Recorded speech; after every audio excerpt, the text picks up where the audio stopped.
desenvolvimento de suas carreiras, até porque durante toda a sua vida acadêmica vocês utilizarão os conceitos desta disciplina. Então, por isso, eu desejo, do fundo do meu coração, que vocês tenham um aproveitamento muito grande acerca dessa disciplina. E eu vou me esforçar, estou me esforçando ao máximo para passar para vocês toda a minha experiência, tudo aquilo que eu aprendi ao longo da minha vida nos trabalhos acadêmicos, tanto da minha monografia, dos artigos que eu fiz, da minha dissertação de mestrado, quando também realizei. Então, gostaria de cumprimentar a todos. Estamos recebendo a informação aqui que o áudio em Flor da Serra do Sul não está ainda ok. Esperamos já em alguns segundos já resolver esse problema, ok?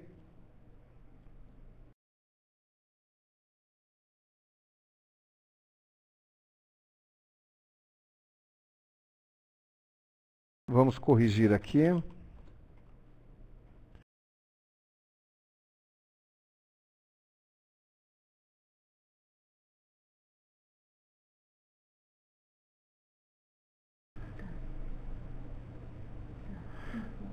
Os demais polos, como está o áudio, por favor?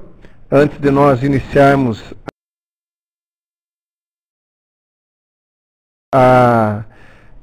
já iniciarmos os trabalhos ali com o material, gostaria de mais um ok dos polos com relação ao áudio. Sei que Flor da Serra do Sul não está bom. Pinhão está ok. Bituruna ok. Laranjeiras do Sul está ok.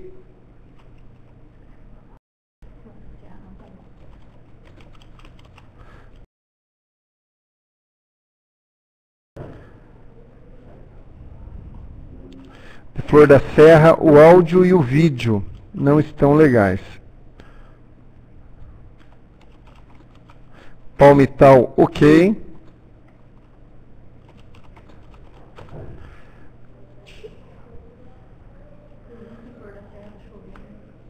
Em Flor da Serra, por favor, está chovendo? Pato Branco também, a Cássia confirma aqui que está bem. Obrigado, Cássia.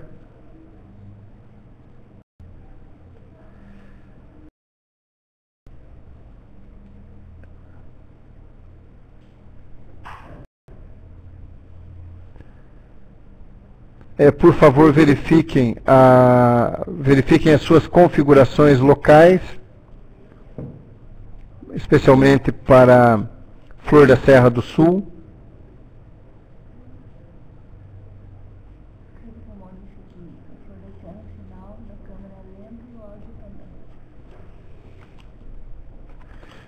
Então, em Flor da Serra, tanto o sinal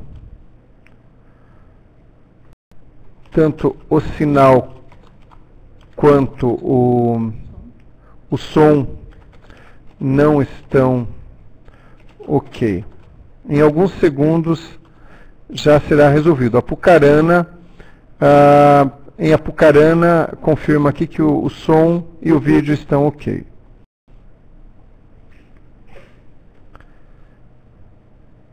Flor da Serra, alguma novidade? Melhorou? Nós estamos ajustando aqui.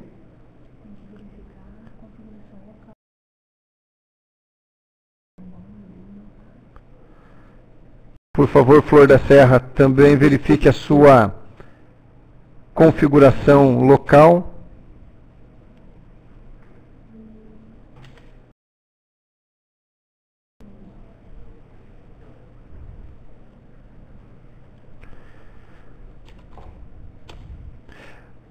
Aguardo ainda o retorno de Flor da Serra do Sul, se já houve uma melhora.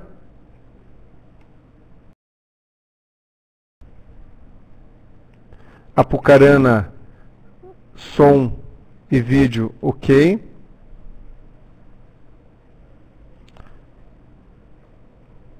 Eu pergunto ao polo de Flor da Serra do Sul, o som está muito ruim, vocês não conseguem ouvir? Impraticável o som?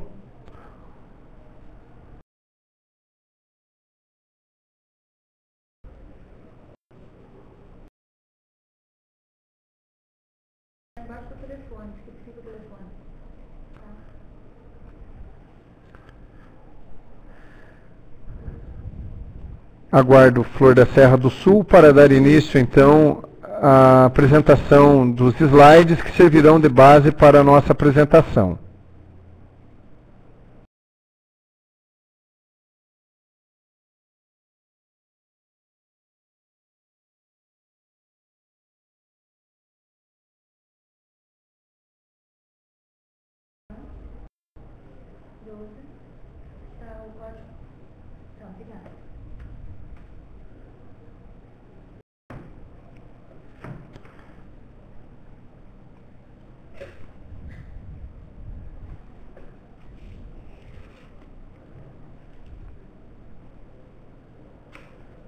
Então vamos dar seguimento à nossa aula. Espero que Flor da Serra do Sul ao menos consiga ouvir, se não com toda a qualidade, mas pelo menos possa entender o que nós estamos falando. Qualquer coisa podem também ir questionando e na medida do possível nós iremos respondendo.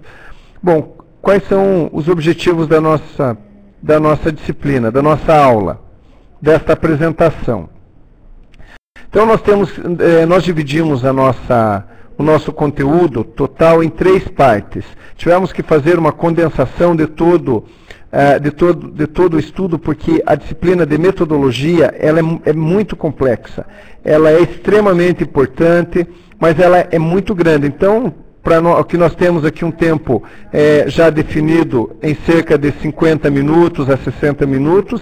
Então, durante esse tempo, nós equacionamos as questões, o conteúdo, de forma a tentar fazer que vocês tenham o melhor conhecimento.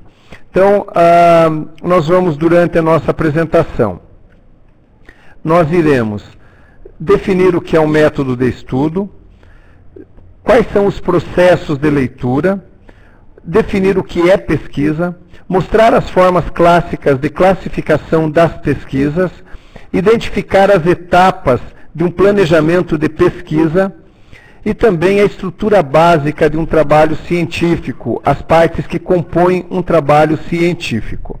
Então, a nossa primeira parte, nós vamos falar sobre a metodologia de estudo. Então, a metodologia de estudo, o que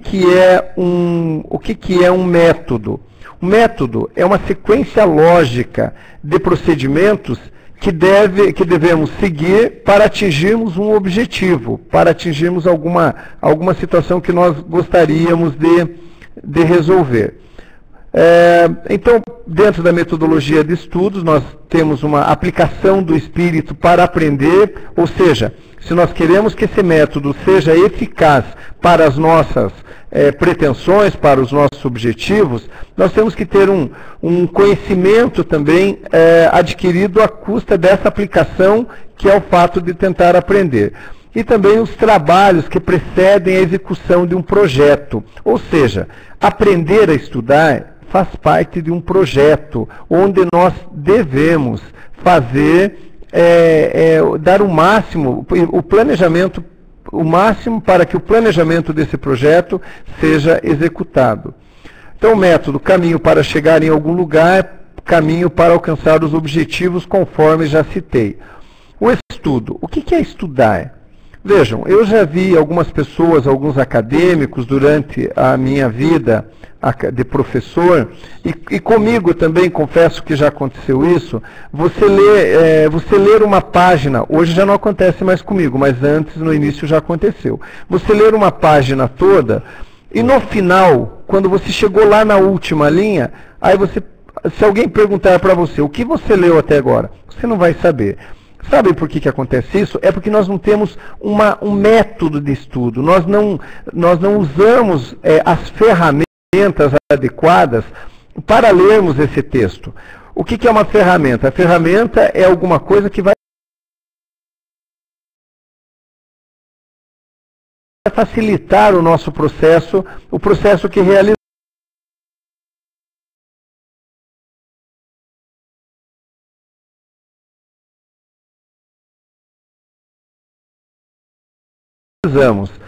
Vai diminuir o nosso esforço e vai dar mais possibilidade para que nós realizemos o nosso trabalho com maior êxito. E o estudar também tem um método e precisa ser praticado esse método para facilitar a nossa vida. Enquanto nós lemos, imaginem só, se cada página que nós lemos nós precisarmos ler 3, 4 vezes, nós estamos com 25% de aproveitamento. Isso é muito ruim, nós temos que ter 70%, 80%, 90%, 100%, se possível, de aproveitamento. Ler um conteúdo e já ir identificando nesse conteúdo as etapas desse processo de leitura, dessas ferramentas. E é isso que nós vamos ver em algumas situações agora. Não será possível nós vermos todas as questões, mas nós iremos tentar, na medida do possível, contemplar todos com essas questões dos métodos. Vejam, para que nós estudamos? Se cada acadêmico que está ouvindo agora, que está nos assistindo, faça essa pergunta: para que você estuda? Você estuda para quê? Para responder perguntas às vezes de ordem pessoal, para interpretar pontos de vista. Se alguém falar assim, olha, o que você acha da posição do Hegel e do Engels e Marx? Qual que é a situação, qual que é a discordância deles ou a concordância? Naturalmente, talvez, tenho certeza que muitos que ouviram essa questão agora poderão responder com propriedade, mas alguns outros talvez ainda não conheçam essas figuras que fazem parte do pensamento e da prática do estudo. Então, para interpretar pontos de vistas, não adianta nós falarmos aqui, vamos fazer uma análise sintética, uma análise do ponto de vista marxista sobre determinado assunto. Se nós não estudarmos o marxismo, nós não vamos saber isso, não estudarmos entendermos quem é Marx. Então, nós estudamos também para interpretar pontos de vistas diferentes, baseado sempre no pensamento central, observar etapas desse estudo. Vejam, o estudo, quando falamos em observação do ponto central, todo estudo tem um ponto central. Se nós pegamos um livro lá sobre a história da Guerra do Paraguai, qual que é o ponto central? A Guerra do Paraguai. E os outros assuntos vão circular em torno desse assunto. Observar as etapas de um estudo. Eu já vi pessoas pegarem livros e já irem para a última página. Tem várias pessoas para ir lá para o finalzinho para descobrir quem, às vezes, é o protagonista daquela cena que ele quer descobrir. Só que o estudo, bem elaborado, ele tem etapas que devem ser seguidas. Outra situação, tirar conclusões. Nós, administradores, nós temos que ter voz ativa e voz própria. Nós não podemos somente nos basearmos nas conclusões que nos apresentam. Nós temos, sim, que ter a nossa própria identificação, a nossa própria conclusão. Alguém vai falar assim para você, olha, determinada situação é assim, assim. Você vai aceitar?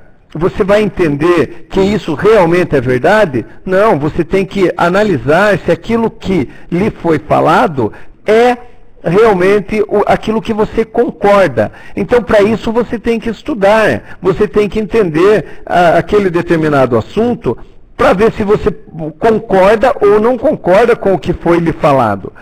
Outra situação, identificar os aspectos que envolvem o problema. Às vezes, nós sabemos que os textos sempre são baseados em texto e contexto. Sempre tem uma outra versão, inclusive, nós já vamos citar daqui a pouco algumas situações sobre contradições. E outra situação, reter o essencial. Nós estudamos para isso. Não adianta, até mesmo a nossa cabeça, que é o maior de todos os computadores, a maior de todas as memórias, tem informações que nós não precisamos ter. nós temos facilidade de acesso a essa informação, então nós não precisamos reter essa informação. Nós temos que reter aquilo que é importante, aquilo que vai nos ajudar. Então, outras partes do estudo. O estudo, então, requer concentração mental. Eu estou lendo um livro aqui e pensando no jogo de futebol que está acontecendo, no resultado que está acontecendo lá.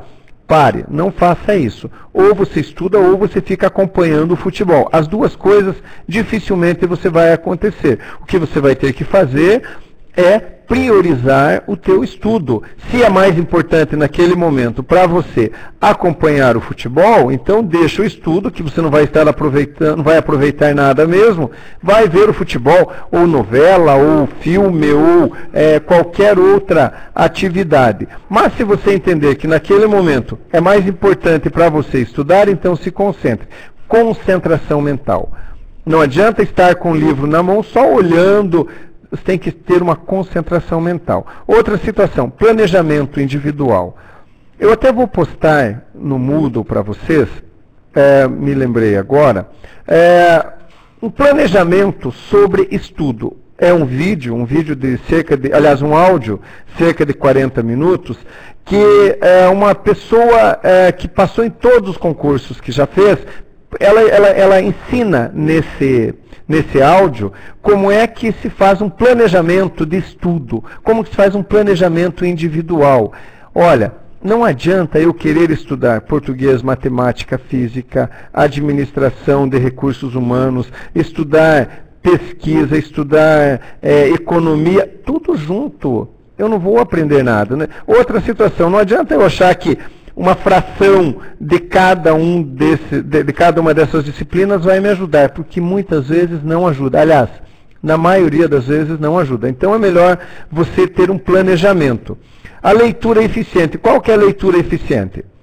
Uma leitura eficiente é aquela leitura que você lê, você retém o conhecimento essencial e vai aproveitar aquilo.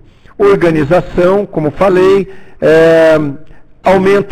serve também o estudo para que aumentemos os nossos vocabulários e a busca de informações. Eu não coloquei ali, mas eu quero ainda citar para vocês, além desses tópicos, o tópico de disciplina. O que é ter disciplina? Disciplina é começar a fazer alguma coisa e ir até o final. Não adianta nós começarmos uma dieta, por exemplo, que é o mais comum. Vou falar aqui da dieta porque eu sei que todo mundo começa. Agora eu vou fazer uma dieta. Só que sempre eu começo a dieta na segunda-feira. Aí depois começo a dieta, vou a primeira semana muito bem, às vezes na segunda semana já dá um probleminha, na terceira semana, pronto. É igual você comprar, muitas pessoas, eu conheço, pessoas que já compraram equipamentos para emagrecer, para perder as gordurinhas, etc, etc. Compraram lá esteira, o que mais? A bicicleta ergométrica, compraram aqueles produtos que eles vendem lá na televisão e só colocam pessoas musculosas lá, pessoas que já têm um corpo todo definido para fazer aquela propaganda. Eles não precisam. Já colocam lá, tem que colocar pessoas que precisam fazer isso, mas a propaganda nos vende aquilo querendo dizer que se você comprar aquele aparelho, você vai ficar daquela maneira. E eu já vi pessoas se enganarem com isso. Conheci uma pessoa que tinha mais ou menos, nada contra a estatura, mas a pessoa tinha mais ou menos 1,50 m e poucos, deveria pesar uns 50 quilos, e ele achava que se ele comprasse aqueles aparelhos, ele ia ficar com 1,80 m, ia ficar musculoso e tudo mais. Então vocês vejam. Mas enfim, o que eu quero falar é assim, você compra aqueles aparelhos, e o que acontece com aqueles aparelhos? Fica lá na tua casa. No começo, nossa, você usa completamente. Depois vai deixando, daqui a uns tempos ele serve de cabide. Ou serve só para trancar cantos lá nas nossas casas. E com o estudo, a disciplina é a mesma coisa. Nós temos que ter disciplina. Começar a ler um livro e concluir. Eu falei dos equipamentos aqui, mas muita gente que está aí já... Tenho certeza que às vezes já pegou um livro, começou a ler e Parou. Ah, não, mas esse livro, a leitura é muito chata. O que mais? Ah, não, o livro é muito grosso. Ou não, o livro tem a letra muito pequena. Ou então, o livro não tem figurinhas. Enfim, muitas desculpas. Muitas desculpas. E nós às vezes nós não pegamos a essência daquele livro. Pegou um livro para ler, leia até o final. Se programe, se organize conforme diz o texto aí. Elabore as técnicas de leitura para você aprender a ler, aprender a melhorar o teu vocabulário e poder discutir ideias, poder se posicionar em relação a algum assunto. Não adianta, como eu já disse, nós administradores temos que ter posição acerca de algum assunto. Nós não podemos comer com farinha tudo que nos trazem. Nós temos que saber interpretar, até porque, imagina, dentro de uma empresa, vão trazer para nós, dentro de uma empresa pública ou privada, vão trazer um assunto para nós e como é que nós vamos entender, interpretar, saber sobre aquele assunto? Nós temos que estudar aquele assunto. Bom, então nós vamos falar aqui sobre 3 métodos, que é o material que está lá no livro de vocês, no livro da Zanella, sobre 3 métodos que existem lá, métodos de estudos, ou métodos dos quais nós partimos para estudos.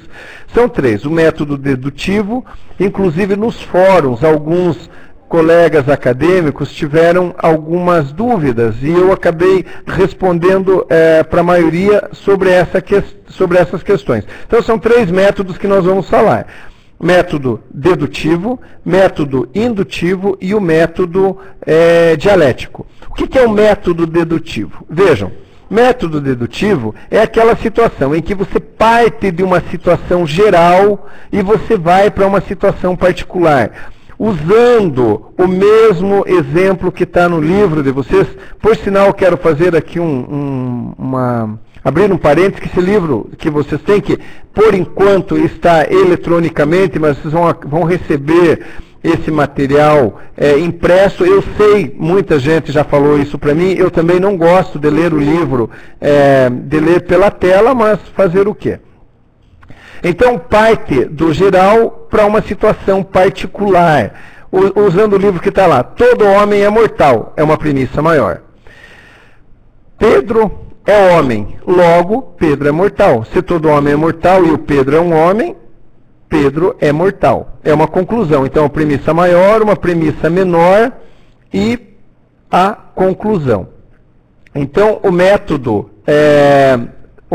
dedutivo diz lá, todo homem é maior, etc., como nós já vimos.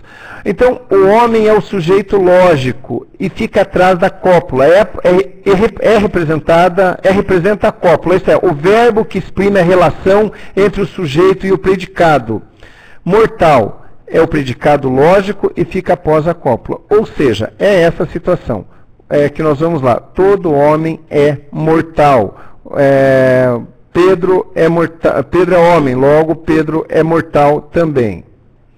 Outra situação, dentro do método dedutivo, aonde que nós vamos aplicar o método dedutivo? Tá? Então, para que eu quero o método dedutivo? Aonde que eu vou aplicar? Que tipo de pesquisa? Nós estamos falando aqui quais os métodos que nós aplicamos nas pesquisas. Aonde que eu vou aplicar o método dedutivo? Como que eu vou saber quando que eu aplico um método, quando que eu aplico um outro método? Vai depender do tipo de pesquisa que nós formos fazer. Ok? Vejam, então o método dedutivo, ele encontra larga aplicação em ciências como física e matemática. Porque você deduz, você parte de uma fórmula maior até você chegar a um resultado menor ali, deduzindo aquela situação. Uma objeção ao método refere-se ao caráter a priorístico de seu raciocínio. Parece uma proposição dogmática. Por exemplo, como que nós podemos afirmar que o homem é mortal? Entendeu? Isso é um dogma. Eu recebo uma informação aqui, já para continuar, que Flor da Serra ainda continua com o problema. A conexão está normal, mas continua ainda o problema. Então, como que nós podemos afirmar que o homem é mortal? Como é que nós podemos provar isso? Mas se deduz, por que nós deduzimos que o homem é mortal? Vocês já viram, conhecem alguém que já viveu mais que 150, 200 anos? Dificilmente. Então, essa conclusão. Já o método indutivo, ele faz o caminho oposto. Ele pega uma situação particular e ele vai até uma situação generalizada. Ele sai dos casos particulares e vai para uma situação geral. Por exemplo, inclusive, além do exemplo que nós temos aqui, vamos imaginar assim, você tem lá um cachorrinho de uma determinada raça e você comprou aquele cachorrinho, você ainda não sabe os hábitos e costumes dele. Aí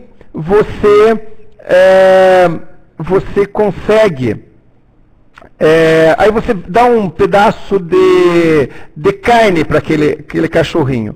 É até um contrassenso falar que cachorro não é carnívoro, mas vamos só como exemplo. O cachorro não come.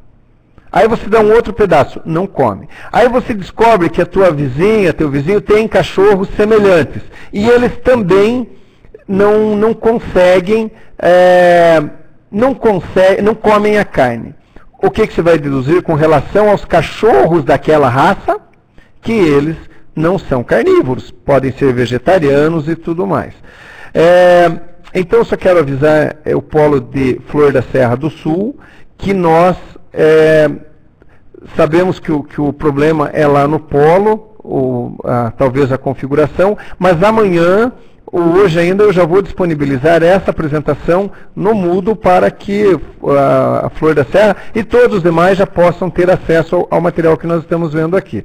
Voltando aqui, então esse método indutivo, ele parte de uma situação generalizada para uma situação, aliás, uma situação particular para uma situação generalizada. A situação do cachorrinho é essa. Logo, aquela raça não tem esse determinado hábito, aliás, 1, 2, 3, algumas espécies daquelas não têm determinado hábito, nós vamos concluir que isso vai nos induzir que toda aquela raça não tem. Daí depois pode ser feita uma pesquisa para comprovar se isso é verdade ou não. O outro método é o método dialético. O que é o método dialético? O método dialético, ele foi proposto, é um método chamado hegeliano, porque ele é um método proposto por Hegel. Ele diz assim, parte da diálise, ou seja, duas partes. Ou seja, não existe uma verdade absoluta. Toda a situação tem uma contraposição. Ou seja, existe uma briga, uma ideia de uma situação assim, eu defendo o verde. Aí, não pode ser que o verde seja o melhor. Tem um outro que vai defender o azul. Então, na defesa do verde, o método diz assim, que para toda ação tem uma outra contra-ação. Para toda tese, eu defendo uma tese de que o homem é mortal, mas tem a tese de que o homem não é mortal. A antitese, ou seja, anterior, contraposição à tese. Tese, o que eu digo, e a antitese ou antítese daquilo que eu disse, a contraposição daquilo que eu disse. Então, o que é dialética? É essa discussão entre uma ideia central, uma ideia e uma outra ideia. Na discussão dessas duas ideias, surge uma outra ideia, que é o resultado dessa situação, que é a conclusão. Logo, surgindo essa conclusão, ela já passa automaticamente, a hora que ela se torna uma conclusão, ela se torna uma tese. Em ela se tornando uma tese, já se cria para ela uma antítese. E assim sucessivamente. Então esse é o método dialético. Existem duas ideias. Apresenta-se uma ideia, automaticamente para aquela ideia existe uma contra-ideia. Em fazendo essa discussão entre essas duas posições, vai existir uma terceira posição, e essa terceira posição, a partir do momento que ela seja comprovada, ela já cria uma antitese para ela e assim por diante. Ou seja, nunca termina. Ok? Então ali tem os 3 princípios. A unidade dos opostos.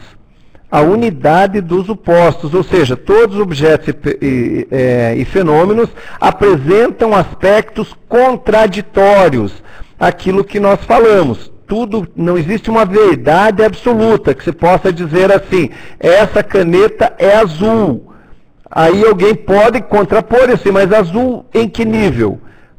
Que tipo de azul? Aí gera-se uma briga até que se descobre que é um determinado azul. Aí um outro vai entrar com uma nova situação e assim por diante. Outra situação, uma outra característica do método dialético é a quantidade e qualidade, ou seja, características que estão interrelacionadas, e também a negação da negação. Mesmo que você diga que, por exemplo, uma situação negativa, ainda se pode negar aquela negativa. Aí está aí, a mudança nega o que é mudado e o resultado, por sua vez, é negado. Mas essa segunda negação conduz a um desenvolvimento que gera uma nova negação, uma nova contraposição e assim por diante. Ok? Lá no livro, eu gostei bastante da explicação que tem lá no livro de vocês sobre a questão do método dialético. Bom, então, só para concluir essa parte, o método dialético, então, fornece as bases para uma interpretação dinâmica e total da realidade. Os fatos não podem ser entendidos quando considerados isoladamente. Administrador, os fatos não podem ser entendidos quando considerados isoladamente. A situação do Brasil, a situação econômica do Brasil hoje está ótima. Tá, isso é um fato isolado. Mas eu posso entender que a situação do Brasil está boa só pela notícia? Eu não posso entender essa situação, esse fato, sem conhecer a realidade econômica. E assim por diante. Ok? Aqui tem mais como nós estudarmos os métodos também, mais um reforço aqui em cima do que nós vimos há pouco e de como estudar. Nós temos aqui, por exemplo, voltando um pouquinho aqui, quando você for estudar, não adianta. Aqui eu quero até abrir um parênteses, realizar o estudo em lugar tranquilo. Alguns gostam de estudar no meio do som. Tem alguns acadêmicos, talvez alguns estejam, se encaixem nisso que eu vou falar, gostam de estudar ouvindo rádio. Parece uma contradição, parece assim uma situação errada. Mas se a pessoa consegue estudar, o recomendável é estudar em lugar tranquilo. E assim por diante. Agora, se a pessoa consegue estudar a si mesmo, aí o que vai se fazer? Ok? Bom, para encerrar essa primeira parte aqui, eu quero falar para vocês como trabalhar com o texto. O que nós podemos fazer trabalhar com o texto? Como é que nós podemos trabalhar com o texto? Naturalmente, ler o texto até o fim. Propor perguntas sobre ele, indague ele. Isso é verdade? Isso que o autor falou é verdade? Às vezes, quando necessário, ler novamente o texto, sublinhar os termos essenciais. Lá no material de vocês tem uma técnica de sublinhação. Alguns me postaram lá no fórum que usaram e gostaram dessa técnica. Destacar a estrutura nos livros. Olha, muita gente às vezes precisa de um assunto, acha um livro, vai procurar o assunto que ele quer lá no meio do livro. Vai no índice, vê a estrutura do livro, se o livro tem aquele assunto que você precisa. Ler as orelhas. Muita gente, eu vi já acadêmicos falar assim, que eles não gostam de ler a orelha do livro, aquela parte que normalmente vem dobrada ali, que faz um resumo do livro, normalmente. Então, consultar o índice, observar títulos e tal. É assim que nós temos que fazer, ok? Bom, nessa segunda parte, o que nós vamos fazer? Nós vamos entrar na parte mais prática da nossa disciplina. Nós vamos entender aqui o que é pesquisa. O que é pesquisa? Nós vamos mostrar as formas clássicas de classificação das pesquisas e identificar as etapas de um planejamento de pesquisa. O que é pesquisa? Para muita gente, pode dar uma resposta qualquer, mas ressaltando essa pergunta, essa resposta, ela não é única. Não existe uma única resposta que possa dizer assim, possa identificar e definir pesquisa na sua totalidade. Até hoje, nenhum autor conseguiu isso. Então, pesquisar de uma forma muito simples, e nós vamos ver algumas outras definições, significa o quê? Procurar respostas para algum assunto que eu precise responder. O que eu posso pesquisar, por exemplo? Será que, vamos dar um exemplo aqui, será que esse método de estudos aqui proposto é o mais eficiente? Será que a webconferência realizada, ela atinge os seus objetivos? É um problema. Então eu procuro uma resposta para uma indagação. Aí o que eu tenho que fazer? Tenho que conversar, tenho que ver os mecanismos, elaborar questionários para os acadêmicos, eles vão responder, vão levantar todas as questões, e para nós tirarmos uma conclusão. Então isso é pesquisar. Por exemplo, Minayo, a autora, diz assim, que pesquisa é uma atividade básica das ciências na sua indagação e descoberta da realidade, ou seja, a indagação da realidade. A pesquisa, não existe uma pesquisa que não se esgota as pesquisas. Então, é o que a Minayo acaba nos dizendo aqui. Pedro Demo diz o seguinte, que ele já insere a pesquisa dizendo da seguinte situação. É um questionário sistemático, crítico e criativo. Questionamento. Vejam, então é um questionamento. O questionamento que são perguntas. Então, o Pedro Demo já diz que é um questionamento sobre a realidade. Gil já diz o seguinte, que é um processo formal e sistemático também, sistemático de desenvolvimento do método científico. Do qual método? Daquele que nós vimos, ou saindo do particular para o geral, ou do geral para o particular, ou da tese, da antitese, que é o método dialético, e assim por diante. Ok? Então, pesquisa é assim. Então, dentro de uma situação mais generalizada, unindo o que todos os autores nos falaram, nós temos ali que pesquisa é um conjunto de ações propostas para encontrar a solução para um problema, que tem por base procedimentos racionais e sistemáticos. A pesquisa é realizada quando se tem um problema e não se tem informações para solucioná-lo. Enquanto o tratamento escrito, a pesquisa se desdobra em dois tipos distintos, que é o projeto e o relatório. Esses projetos são dois tipos distintos, projeto e relatório. O projeto, o que é o projeto? É a fase anterior da pesquisa. Aí tem a pesquisa, e o que é o relatório? É a conclusão da pesquisa. Tem gente que acha que vai fazer trabalho e o seu resultado tem que ser positivo. Por quê? Você não precisa ter essa preocupação com o resultado da tua pesquisa. Você está fazendo uma pesquisa para buscar uma informação, uma resposta sobre um assunto que você não tinha.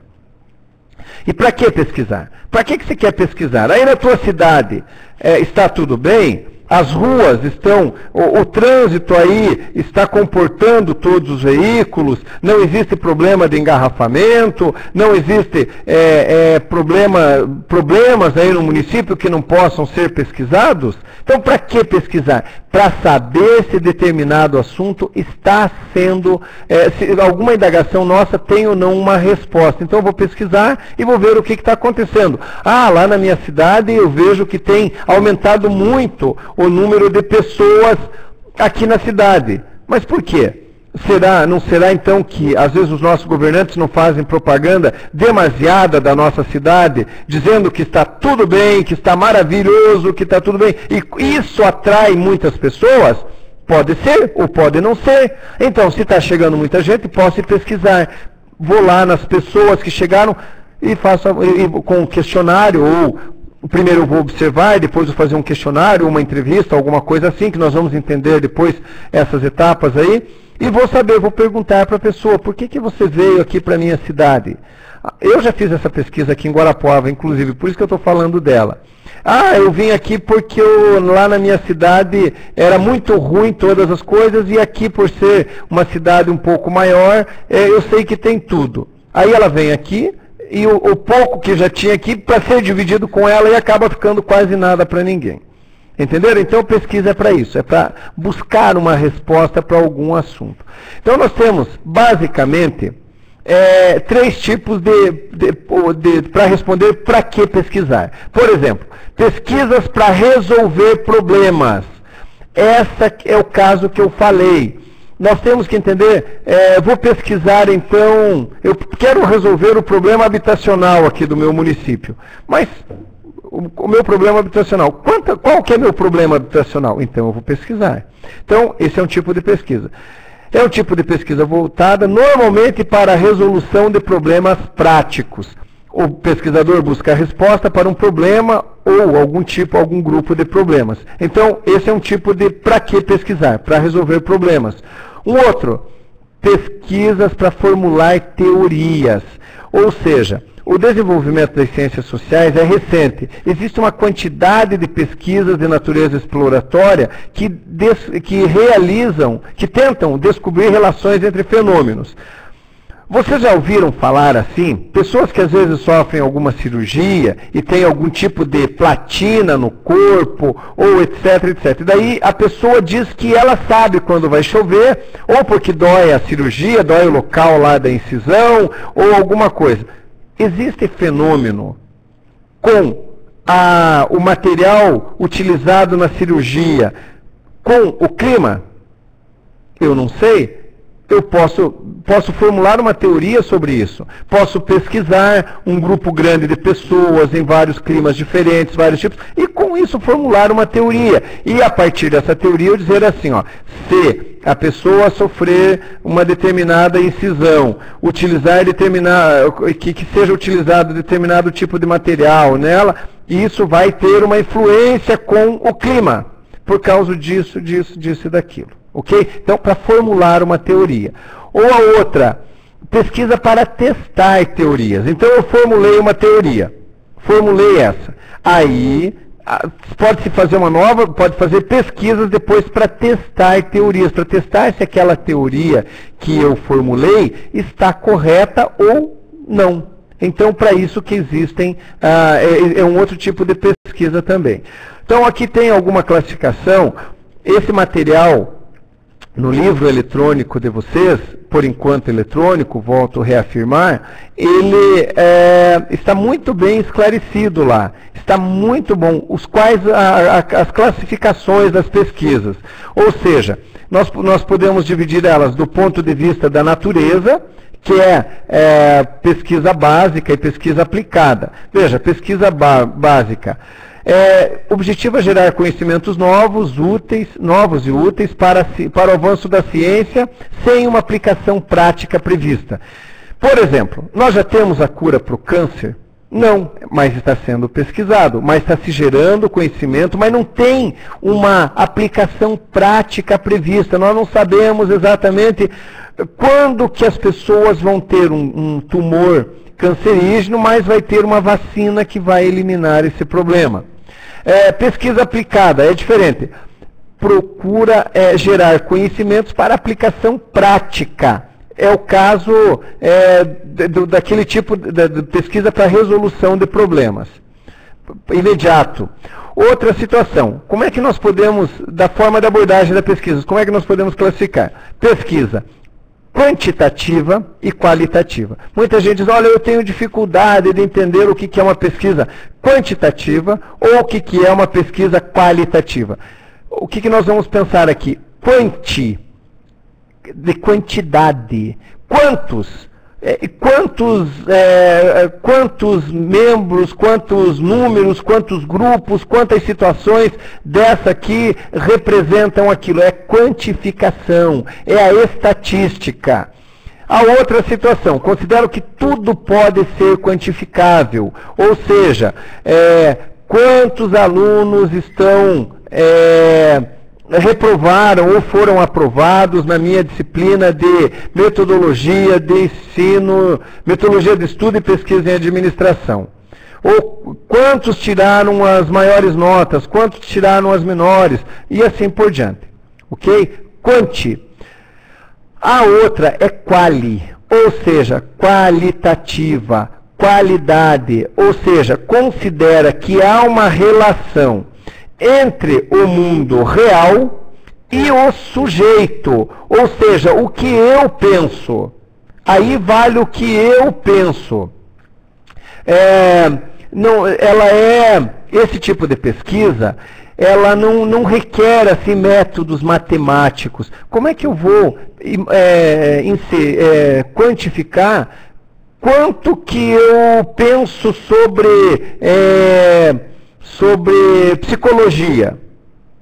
Quanto que eu penso? Pode-se formular, às vezes, algumas teorias, mas isso é uma coisa subjetiva. Mas existe uma relação do mundo real, a psicologia e o sujeito. Então, isso é qualidade, ou seja, qualitativamente. Ok? Do ponto de vista dos objetivos, ela pode ser exploratória, ou seja, você vai construir hipóteses, você vai explorar aquele problema para você construir hipóteses. Diante disso, você vai explorar alguma situação, você vai, por exemplo, você não conhece uma mata fechada.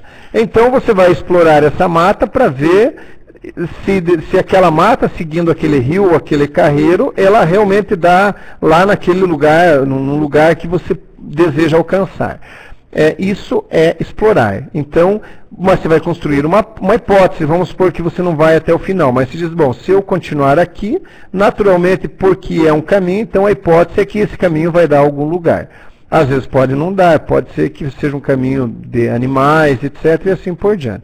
Então, esse tipo de pesquisa é mais em estudos de caso, estudar o caso da mata aí. Outra situação, outra classificação é a pesquisa descritiva, ou seja, descrever as características de determinada população ou fenômeno ou estabelecimento de relação entre variáveis. Ou seja, nesse caso, nós vamos observar se existe relação, por exemplo. Agora ainda estava vindo aqui para a universidade, e eu estava ouvindo no rádio, o cidadão falou assim, que uma jovem de 14 anos, ele estava dando as notícias do bombeiro, o bombeiro tinha ido até a casa dela e levado ela para o hospital em trabalho de parto. Uma jovem de 14 anos. Aí o bombeiro falou assim, essa jovem mora naquela região, numa determinada região aqui de Guarapuava. Agora eu pergunto, existe relação da gravidez na adolescência com essa região lá de Guarapuava? Ou com o nível de renda? Quanto menor renda, maior o índice de gravidez, quanto maior renda, menor o índice de gravidez ou maior? Existe, tem que ser pesquisado para nós vermos. Então nós vamos descrever isso, ok? Relação entre variáveis. Quais são as variáveis? A condição social da pesquisada e mais a própria pesquisa, a gravidez na adolescência. A outra situação, pesquisa explicativas. Visa identificar os fatores que determinam ou contribuem para a ocorrência dos fenômenos. Aprofunda o conhecimento da realidade porque explica a razão, o porquê das coisas. O porquê se eu molhar, porque se chover na minha planta, a minha planta vai crescer mais. Tem uma razão, a planta precisa de água, a água vai subir no caule, vai alimentar a folha. Tem uma explicação. Pesquisa explicativa. E também dos pontos de vista dos procedimentos, ou seja, quais os procedimentos que eu vou realizar a minha pesquisa. Eu posso fazer uma pesquisa bibliográfica, ou seja, já escreveram sobre a qualidade da água. Então, eu vou ver tudo que já escreveram e vou fazer uma pesquisa sobre tudo que já escreveram sobre a água. Ou então, uma pesquisa documental, elaborada a partir de trabalhos que não receberam tratamento analítico. Quando nós fazemos uma pesquisa lá em pessoas, naqueles desenhos, que escreveram há 10, 15 mil anos. Como é que nós fazemos isso? É uma pesquisa documental, a partir de materiais que não receberam um tratamento analítico propriamente dito. Aí nós temos outros casos. Pesquisa experimental, quando se determina um objeto de estudo, selecionam as variáveis que seriam capazes de influenciá-lo. Vocês já foram no supermercado e já, com certeza, a maioria daqui já fez alguma prova lá. Tinha alguém servindo uma bolachinha com um cremezinho ou alguma coisa assim. Aquilo é uma pesquisa experimental. Daí, normalmente perguntam para a pessoa, você gostou desse suco? Gostou dessa bolachinha? Gostou disso, aquilo? Imaginem se a maioria das pessoas diz, não gostei do sabor. Você acha que a empresa vai dar seguimento à produção daquela bolacha, daquele biscoito, qualquer situação que seja? Não. Outro dia eu fui no mercado, estavam servindo chimarrão, uma nova marca, estavam dando chimarrão, perguntando o que as pessoas achavam daquele tipo de erva. E para eles terem um feedback e poderem melhorar e modificar as situações. O levantamento, que quando a pesquisa envolve a interrogação direta das pessoas, cujo comportamento se deseja conhecer. Vou fazer um levantamento para saber quantas pessoas precisam de casa, voltando ao problema lá do município. Outra coisa, estudo de caso. Eu vou estudar os casos. Por exemplo, eu preciso saber sobre um determinado assunto. Gestão e controle de estoques. Vou fazer um estudo de caso na empresa tal, na empresa A, na empresa B e assim por diante. A pesquisa ex post facto, ou seja, quando o experimento se realiza depois dos fatos. Isso, ou seja, depois que já acontecem as coisas que nós vamos fazer os experimentos, ou seja, para comprovar se existe uma teoria ali, como é que nós vamos fazer. A pesquisação, quando é concebida e realizada em estreita associação com uma ação ou com resolução de um problema coletivo. Os pesquisadores e representantes participativos, ou participantes representativos da situação ou do problema, estão envolvidos de modo cooperativo ou participativo. E a pesquisa participante, quando se desenvolve a partir da interação entre pesquisadores e membros das situações investigadas. Sempre vai existir essa interação através de questionários, através de entrevistas e assim por diante. Agora, sobre o planejamento da pesquisa. Nós podemos dividir toda a pesquisa, através de um desses métodos que nós já vimos aí, em 3 fases principais. Fase decisória, ou seja, é a parte onde nós vamos escolher um tema para pesquisar. Inclusive, nesta semana, vocês têm um trabalho chamado Caça ao Tesouro, que fala exatamente sobre isso. Vou aproveitar e falar um pouco aqui do trabalho para diminuir as dúvidas de vocês. Referente à escolha do tema, o que você quer pesquisar? Eu quero pesquisar sobre por que aqui no município tal chove menos. Eu quero pesquisar por que os alunos do ensino fundamental aqui da minha cidade reprovam mais do que os alunos da outra cidade. Mas será que reprovam mesmo? Então você pode pesquisar isso, é um tema. O tema é você que escolhe. Outra situação. Então, fase decisória, referente à escolha do tema, a definição, a delimitação dos problemas da pesquisa. Delimitação da pesquisa. Não adianta nós queremos pesquisarmos o mundo, queremos pesquisar o mundo se nós não sabemos, às vezes, nem a nossa realidade.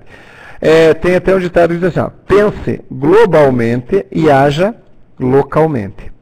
A outra situação é a fase construtiva, referente à construção de um plano de pesquisa e a execução de pesquisa propriamente dita. Ou seja, construção de um plano de pesquisa. O que eu vou usar? Qual que é meu planejamento? É a fase de construção. E a fase de redação, onde eu vou escrever, eu vou buscar as fontes, eu vou estabelecer essa redação. E nessa terceira e última parte, nós vamos analisar os métodos de coletas de dados e as partes básicas de um trabalho científico. Vejam, então, o que é coleta de dados? Coleta de dados é a maneira que eu vou buscar as informações para a minha pesquisa. De modo muito geral, falando assim, é o modo que eu vou coletar meus dados. Ou eu vou observar os fenômenos, ou eu vou lá pesquisar lá a pessoa. O IBGE, outro dia, passou nas nossas casas fazendo uma pesquisa. Para quê? Para a divulgação do censo. O que ele fez? Uma coleta de dados através de entrevista e questionário. Vejam só, então existem 3 tipos de métodos de coletas de dados mais utilizados. Ou seja, a entrevista, o questionário e a observação. Vou falar para vocês aqui sobre a entrevista. Ou seja, a entrevista, o que é a entrevista? Talvez alguns já foram entrevistados lá para buscar um emprego, ou entrevistados por alguma pesquisa, e etc, etc. Então, a entrevista pode ser definida como um processo de interação social entre 2 pessoas, na qual uma delas, o entrevistador, tem por objetivo a obtenção de informações por parte do outro entrevistado. Isso é a entrevista. Então, as informações, olha só, as informações devem ser obtidas através de um roteiro de entrevista, cujo o roteiro possui uma lista de pontos e assim por diante.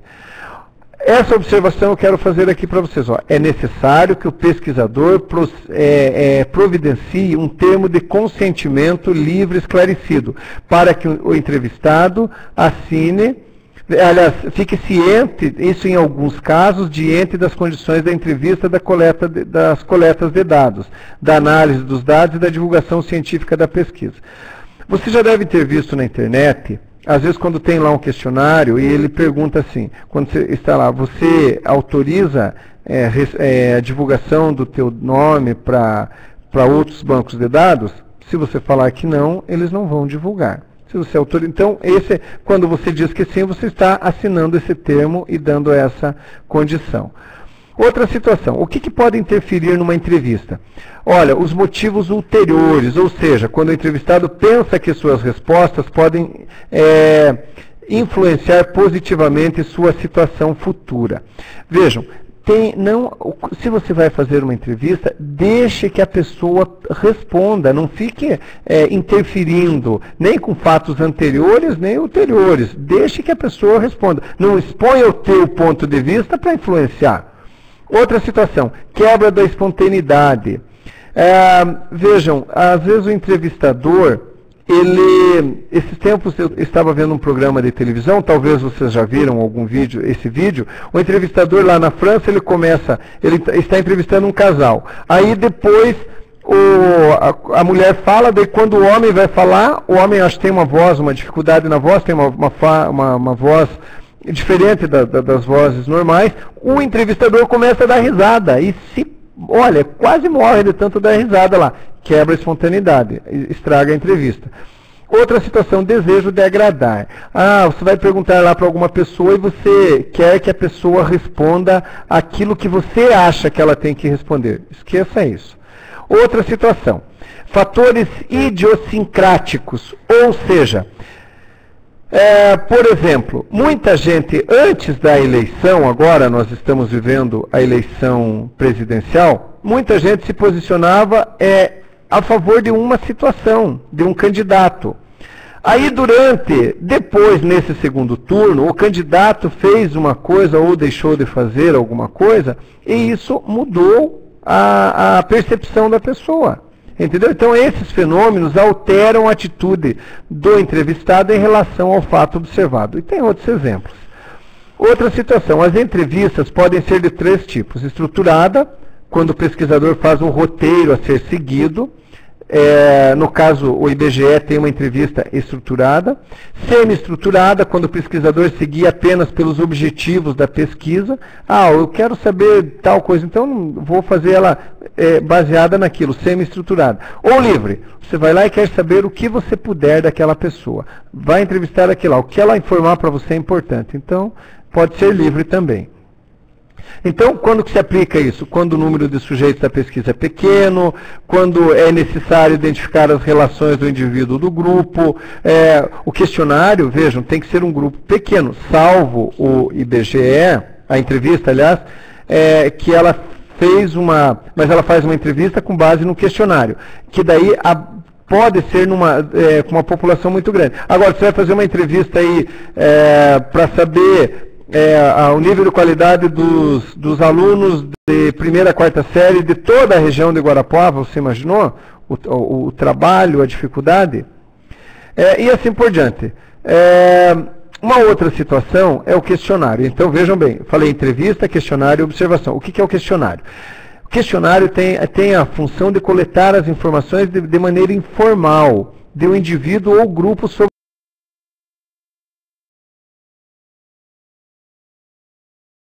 determinado fato, situação ou fenômeno, é um instrumento, situação ou fenômeno.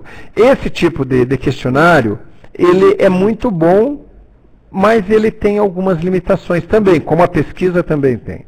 A pesquisa é difícil você estender ela para muita gente. O questionário, você pode mandar pelo correio, por exemplo, questionário para pessoas do Brasil inteiro. Mas, que tal se grande parte dessas pessoas não sabem ler e escrever? Então tem tudo isso. Então o questionário é o instrumento que todos nós já conhecemos, pode ser feito eletronicamente também. Quando que se aplica? Quando o número de sujeitos é muito grande, a população-alvo está dispersa geograficamente, os recursos financeiros são escassos, isso normalmente acontece, não só nesse tipo de situação, ou existem grandes quantidades de informações quantitativas a serem levantadas. E o questionário pode ter questões abertas, por exemplo, questão aberta, o que você entende por competências e habilidades profissionais? Você vai ter, cada pessoa vai responder de uma maneira. Ou seja, com relação à questão anterior, você considera que elas podem ser ou não ser adquiridas e assim por diante. Questões abertas, você dá oportunidade para a pessoa responder o que ela quiser.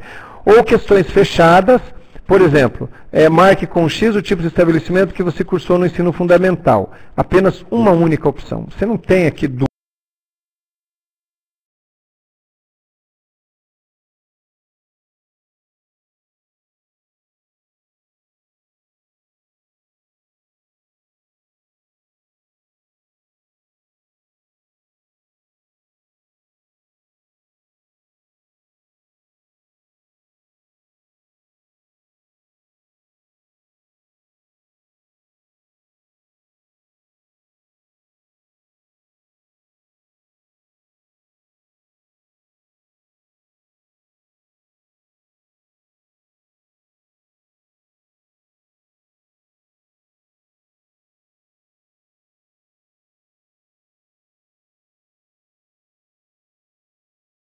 É uma questão fechada. Ou então uma questão mista. Você elabora um questionário com uma questão fechada, aí, se você optou pelo número 4, explique qual a finalidade do uso, e assim por diante. E também tem as questões fechadas com uso de escala mista, com uso de escala. Por exemplo, 5 é muito bom, 3 é mais ou menos, 1 é ruim. Como é que você avalia o governo do teu município? 5 é ótimo, 1 é péssimo, 2 é regular, 3 é ótimo e assim por diante. Como é que se avalia? Então é com escala, perceberam? Então, e a outra situação é a observação. A observação, ela pode ser direta ou indireta. É você observando. Você quer observar o comportamento dos animais silvestres da tua cidade, ou de um parque na tua cidade. Você vai lá e vai observar. Você vai ficar olhando, vai fazer as suas anotações e etc. Ou você quer observar a frequência das pessoas que andam na rua de carro nos domingos. Perfeito. Você vai lá, vai observar, fazer as anotações e assim por diante. Outra situação, mas você precisa fazer essa observação, mas você não pode ir. Você mesmo que precisa dessa pesquisa, mas você não pode ir. Tudo bem, você liga lá pro teu amigo, pro namorado, e diz, olha, vai lá, fique para mim das 5 da tarde até das 17 até as 19 e verifique quantas pessoas vão passar por lá. Pesquisa indireta. Ok? E quando que aplica-se? Quando é necessário verificar o ambiente de forma in loco, a população alvo deve ser acompanhada de perto, for necessário observar o indivíduo ou o grupo no seu ambiente. Na Amazônia tem muito dessas pesquisas. Aliás, tem em todos os lugares. Em Guarapuava tem, nos polos que pertencem, nos polos também tem, os polos onde nós estamos falando agora também tem. E agora, para finalizar, eu quero falar para vocês da estrutura dos trabalhos acadêmicos. Então, isso é regulamentado por uma norma da Associação Brasileira de Normas Técnicas, a norma brasileira de regulamentação número 14724 de 2005. Então, todo o trabalho acadêmico, todos os trabalhos acadêmicos, teses, dissertações, monografias, eles são compostos de 3 partes: elementos pré-textuais, textuais e pós-textuais. Só para vocês saberem. Pré-textuais, a capa, dedicação, quero dedicar o trabalho ao fulano de tal, sumário, índice, todas essas questões. Textual é a parte do texto, introdução, desenvolvimento e conclusão. E pós-textual é referências, anexos e assim por diante. Ok? Então, todo o trabalho, toda essa estrutura básica de todo o trabalho acadêmico. Aqui só para falar basicamente dos trabalhos, teses, dissertações e monografias. O que é uma tese? É um trabalho que apresenta o resultado de um estudo científico ou uma pesquisa experimental de tema específico e bem delimitado. Normalmente é para obtenção do título de doutor, normalmente não, é para obtenção do título de doutor e dos títulos acadêmicos de livre docência e professor titular. Então, um doutor faz uma tese. Ele escreve uma tese científica. Aí tem a dissertação, é o trabalho que apresenta o resultado de um estudo científico de tema único, bem limitado em sua extensão, com o objetivo de reunir, analisar e interpretar informações. Esse é o caso das dissertações. É o trabalho de mestrado, para obtenção do título de mestre. Eu já fiz uma dissertação, já obtive um título de mestre, defendida em público, e assim espero que vocês também, brevemente, defendam as suas dissertações e suas teses também. E a monografia é a exposição exaustiva de um assunto específico, investigado cientificamente. Normalmente os trabalhos de conclusão de curso são trabalhos monográficos. Ou seja, na graduação vocês farão um trabalho de conclusão de curso na forma de monografia. Como finalmente aqui eu quero fazer umas considerações, que a pesquisa científica é a realização de uma investigação, é a resolução de um problema que nós queremos resolver.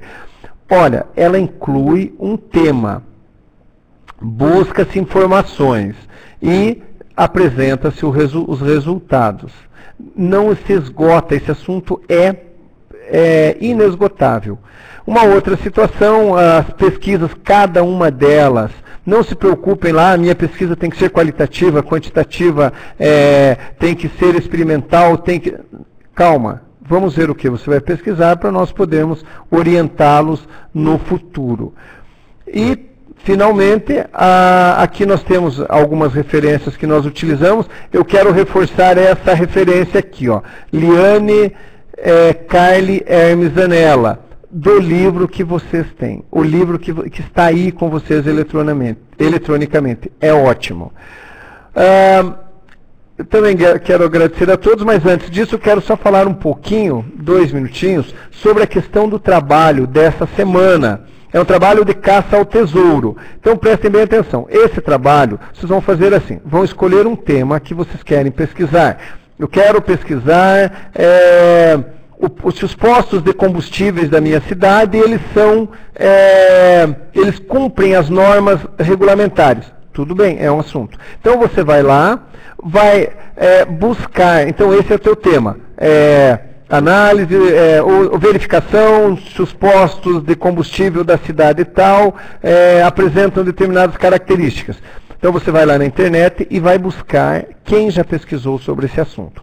Então você já encontrou lá que fulano, fulano e fulano. Aí você vai, daí tem as orientações lá o que você deve fazer. Você deve achar quem pesquisou, buscar o link aonde está esse material para ajudar você, inclusive, nos esclarecimentos. Mas eu vou estar todos os dias vendo as observações para ajudar vocês nessas questões desse exercício chamado caça ao tesouro. Então, eu quero agradecer a todos pela atenção. Quero dizer que é um prazer estar aqui falando com vocês. Eu estou me sentindo muito à vontade aqui, estou falando de uma maneira muito informal.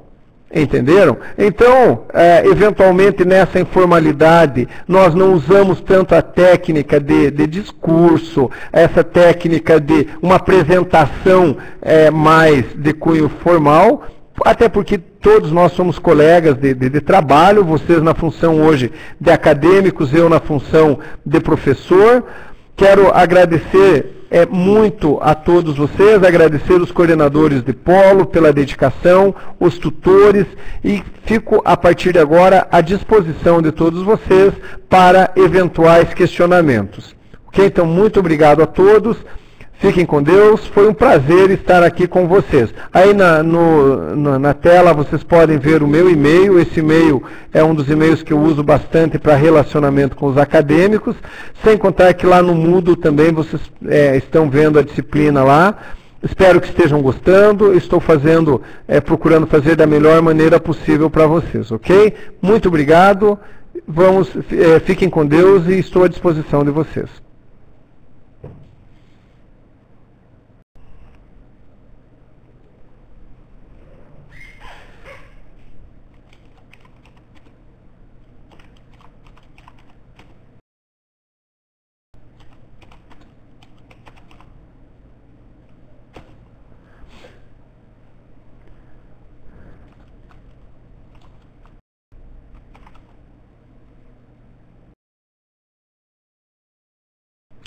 Sim, estou aberto a perguntas.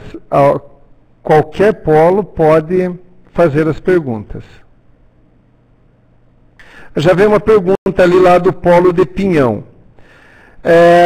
A pesquisa da semana pode ser somente bibliográfica? Vejam, eu solicitei para vocês uma pesquisa via internet. Pode ser bibliográfica, sem problema nenhum. Pode ser somente bibliográfica. Uma outra situação, a avaliação será somente objetiva? Vejam, todos os questionários vocês perceberam que tem algumas questões objetivas e outras dissertativas, uma pelo menos. A avaliação de vocês será provavelmente em torno de 20 questões. Dessas 20 terão, provavelmente umas 2 serão dissertativas. Nós precisamos dessa interação de vocês também com a escrita. Então, provavelmente 2 serão assim, dissertativas. Ok? Mais questões? Os alunos estão com dúvida nos métodos indutivos e dedutivos. Vejam, o método dedutivo é uma dedução que você faz a partir de um caso geral. Qual que é o caso geral? Está tendo relâmpagos lá. Qual que é a dedução que você tem? Está dando relâmpagos, trovoadas? Qual que é a dedução que você tem? Que vai chover. Método dedutivo. Você parte de uma situação geral para uma situação pormenorizada, que é a chuva na tua casa. Se proteja. Indução, você é induzido a alguma coisa, a alguma resposta.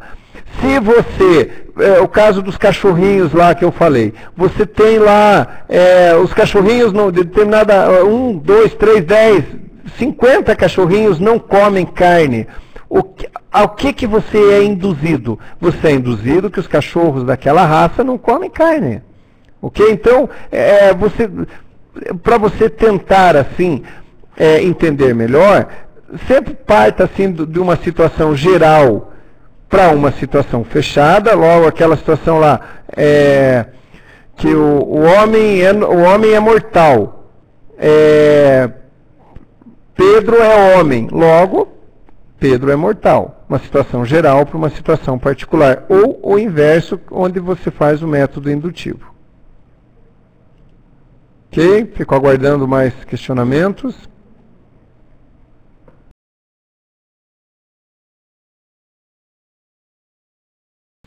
Polo de Apucarana, ok, obrigado também, obrigado pela atenção.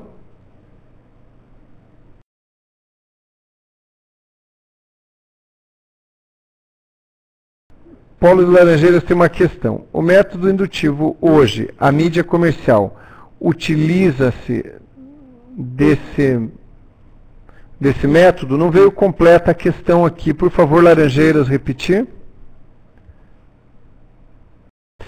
Olha, pode até ser partindo de... principalmente quando se tem uma... partindo de particularidades para generalizar tudo. Perfeito, é exatamente isso que induz você a pensar alguma coisa, a agir de determinada maneira, inclusive. Uma outra situação, numa pesquisa livre. Qual assunto devo pesquisar? O assunto desconhecido ou o assunto que já tem um certo domínio? O assunto que você quiser e que você queira uma resposta. A pesquisa, a liberdade da pesquisa é nossa. Nós é que temos que saber aquilo. Não precisa ser assunto conhecido. Você quer ver? Ó, esses tempos, uma acadêmica fez uma pesquisa. Só que vejam, eu vou dar um exemplo aqui. Vocês tomem cuidados também com os assuntos, porque às vezes você não tem fonte para isso. Você saber, por exemplo, se determinados besouros de determinada espécie têm olhos azuis ou verdes. Às vezes poucas pessoas escreveram sobre isso, então você não tem fontes também. Uma acadêmica queria pesquisar se o esmalte que ela usa, ou que as mulheres usam de tal forma, qual dos esmaltes teria faria um índice maior de maldade para as unhas. Ela não conseguiu porque não tem fontes, pouca gente pesquisou isso. Então tem que pensar nas fontes. Mais uma de Laranjeiras ali. Por exemplo, criminaliza todos... Eu não estou conseguindo ainda verificar toda a pergunta. Por exemplo, criminaliza todos os componentes ou habitantes da sua comunidade. Vejam, aí é que entra uma questão.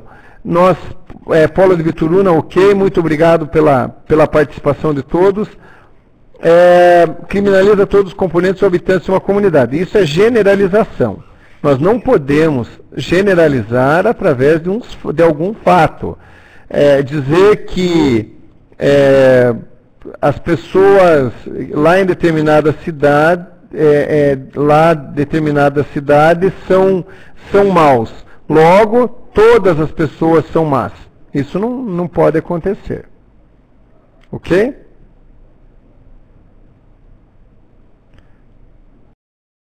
Aguardo mais alguns questionamentos e daqui a alguns minutinhos nós já encerramos também essa webconferência que eu espero ter contribuído aí para o desenvolvimento de vocês.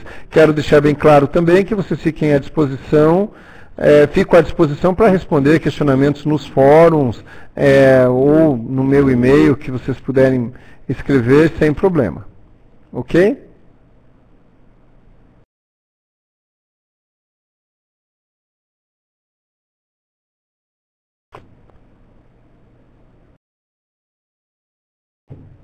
Bom, desse modo, então, nós finalizamos essa apresentação, agradecendo mais uma vez a presença de todos, dos polos que participaram desta apresentação, o polo de Laranjeiras do Sul, Nova Tebas, Pato Branco, Apucarana, Palmital, Bituruna, Pinhão, Flor da Serra do Sul, dizendo que estarei sempre à disposição de vocês para resolver e ajudá-los nas demais questões.